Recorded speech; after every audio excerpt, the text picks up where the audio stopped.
Hello, and welcome to another special edition of our October Adult Storytime for Adults.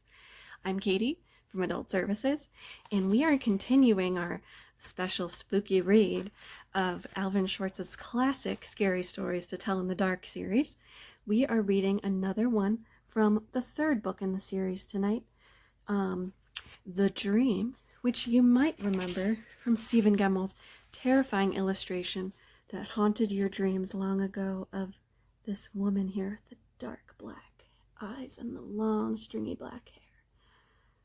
They famously brought her to life in the most recent Scary Stories to Tell in the Dark movie, so you may remember her from there as well. So, without further ado, The Dream. Lucy Morgan was an artist. She had spent a week painting in a small country town and decided that the next day she would move on. She would go to a village called Kingston. But that night, Lucy Morgan had a strange dream.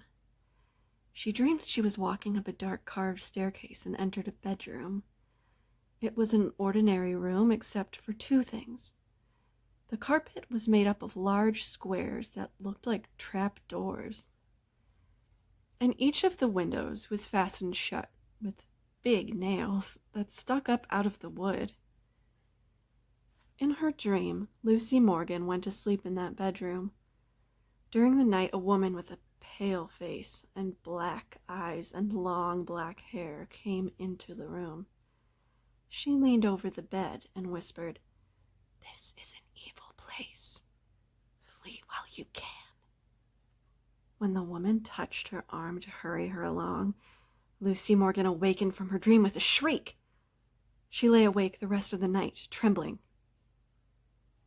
In the morning, she told her landlady that she had decided not to go to Kingston after all.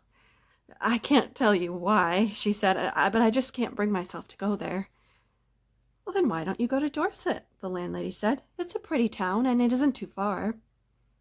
So Lucy Morgan went to Dorset. Someone told her she would find a room in a house at the top of the hill.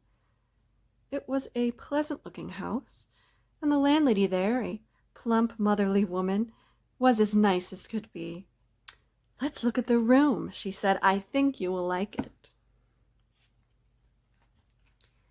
They walked up a dark, carved staircase, like the one in Lucy's dream. In these old houses, the staircases are all the same, Lucy thought. But when the landlady opened the door to the bedroom, it was the room in her dream, with the same carpet that looked like trapdoors and the same windows fastened with big nails. "This is just a coincidence," Lucy told herself. "How do you like it?" asked the landlady. "I'm not sure," she said. "Well, take your time," the landlady said. "I'll bring up some tea while you think about it." Lucy sat on the bed, staring at the trapdoors and the big nails. Soon there was a knock on the door. "It's the landlady with the tea," she thought. But it wasn't the landlady.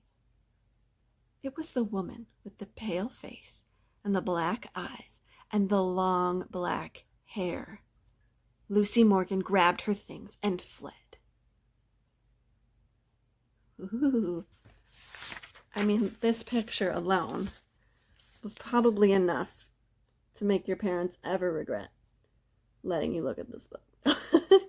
She's so scary. She's so scary. Ugh, classic. Absolutely classic. Well, I hope you enjoyed our third October adult story time. And the next one coming up, we're going to read another classic. Some of you might remember this one, Harold. If you don't, you're in for a treat. Well, if you do, you're still in for a treat. So thank you so much for joining me once again, and I will see you next Thursday for the final installment of our October story time. Thanks, everyone. Stay spooky. Bye.